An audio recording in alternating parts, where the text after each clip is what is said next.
Assalamu alaikum everyone, this is Shamim Rajani, and I've been associated with Pasha for a few years now. I am currently the vice chairperson and I'm also leading the skills committee at Pasha, so very excited to be here today.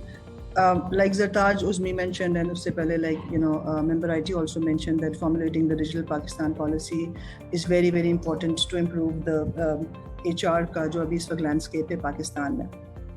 And I'm not going to, I have a lot of nuggets that I can throw in terms of problems that I see and solutions that I see, but that is why you all are here, to be able to identify problems and to identify solutions, and then we can also guide you or help you with what we have learned in the past year at Pasha.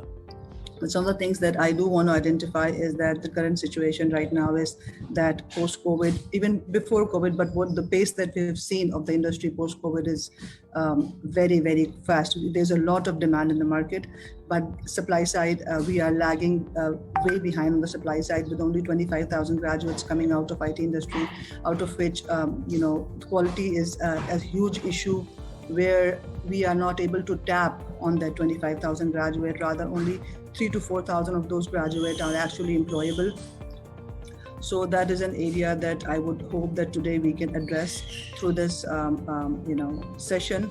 I think Rafi will be talking more about the academia industry, academia side, but I do want to leave a small thought here, which I actually was at a university yesterday.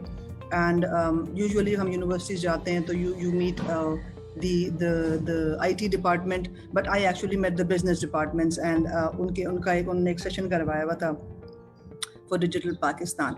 So one of the things that they mentioned, and which I wanted to leave here with you because there's such a huge audience here to think about, is that how do we connect the other departments like the business department and the other to IT to ensure that those students who graduate from those other departments are also technology savvy, or there's a sync between them, because we all understand that to produce a good product, at the end of the day, you need diversity on the table. You don't only need IT graduates, you need the creatives, you need the business mind, you need the women as well. So we also want to think in that direction, and that is something that she guided me to this, and I for me at least, I had never thought of it that way कि हम दूसरे groups को, दूसरे departments को, दूसरे graduates को किस तरीके से इसके साथ sync करें. So I'm going to leave it at that for you to think about.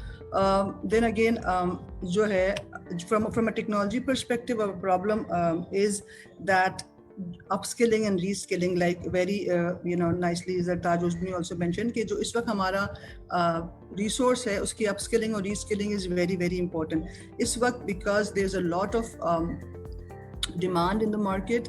Poaching and unethical practices are at their height. I have not seen this.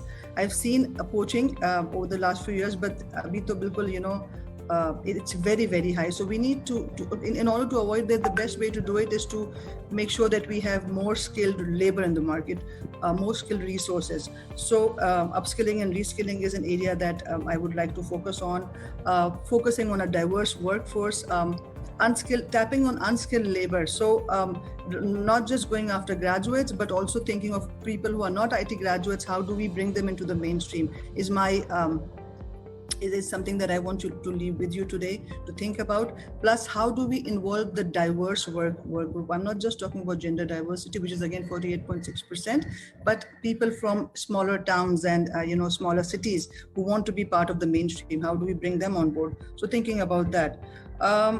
So yeah, and then also there's also this one last thing.